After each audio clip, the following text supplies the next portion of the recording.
Adong Sebali Lady. Centers in the Sinapiba Kudum Java Singdi, Family Planning, Anal Unaba, Malaria, TB, S, Asinisingba. Nagarik Amawina, Adongi Hafsari Hakidamak, Demand of you, Adongi Doctor Amasung, ENM, Kumbiu. Staff in Kangaba Tarvadi, Pau View to the Missing Director, Youth Secretariat Annex Building, room number 204. Ningsing View, National Rural Health Singi Staff Sina, Atopatavata Tarvadi Madu, Ainayade. Welcome back. Parliament got off to a stormy start Wednesday with opposition MPs other than the BJP-led alliance protesting illegal mining in Karnataka and a clean sheet given to Gujarat Chief Minister Narendra Modi in the Sohrabuddin Sheikh killing case. While the Lok Sabha was adjourned till 2 p.m., the Rajya Sabha had to be adjourned for the day. The government is set to table the Parliamentary Standing Committee on the controversial Civil Nuclear Liability Bill. The disruption were forced as soon as both houses met at 11 a.m. for the question hour. Rashtriya Janata Dal RJD Chief Lalu Prasad shouted slogans in the Lok Sabha and flashed a newspaper clipping that read, "No evidence against Narendra Modi in Sohrabuddin Sheikh encounter case." The Bihar politician alleged that the ruling Congress and the Bharatiya Janata Dal Party (BJP) had joined hands and saved Modi. Members of the left, Samajwadi Party, Bahujan Samaj Party, and the firm Non-Democratic Alliance and Non-United Progressive Alliance combined spoke towards Speaker Meera Kumar's podium in the Lok Sabha. Janata Dal secular MPs were carrying placards demanding removal of corrupt Karnataka government. Despite repeated pleas by Meera Kumar, the opposition MPs did not return to their seats and continued with slogan shouting. Amid the din, the Speaker adjourned the House till 12. It was then again adjourned till 2 p.m. when the disruptions continued. The Rajya Sabha was also adjourned till noon and then for the day after protests over the same issues. The controversial Nuclear Liability Bill report will be tabled later Wednesday, a day after the standoff between the Congress and the BJP finally ended.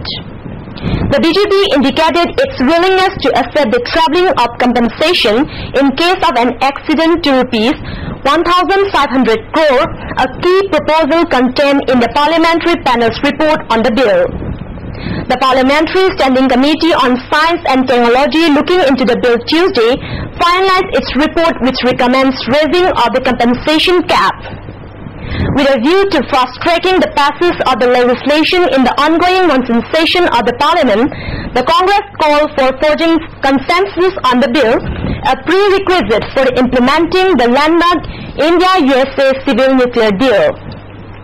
The BJP, which had earlier resisted any mention of a cap in the proposed legislation, appeared to have settled for the revised amount because of the provision for a further hike through a government notification if required.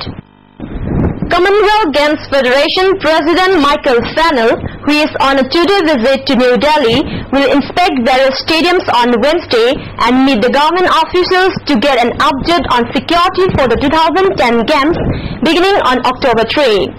The arrival of Fennell against the backdrop of a spate of controversies surrounding the Delhi Commonwealth Games is looked upon keenly, especially after a few participating nations raised doubts about security issues during the mega event. Earlier on Monday, Organizing Committee Vice Chairman Randhir Singh assured that all the stadiums are in top-class shape and will be ready within a week.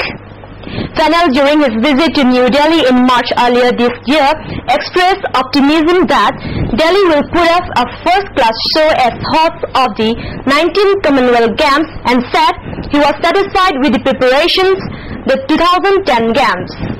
Maoist leader Koteshwar Rao alias Kisanji on Tuesday stated that Maoists are ready to observe a 3-month ceasefire for the sake of peace and for the talks. Speaking to media persons from an undisclosed destination, Kisanji said President Pratibha Patil and Prime Minister Manmohan Singh in their Independence Day speeches have appealed to the Maoists to abjure violence. He said they are never for violence, but the government has instigated them to take up arms. The leader further said that they are always against terrorism and corruption of any kind.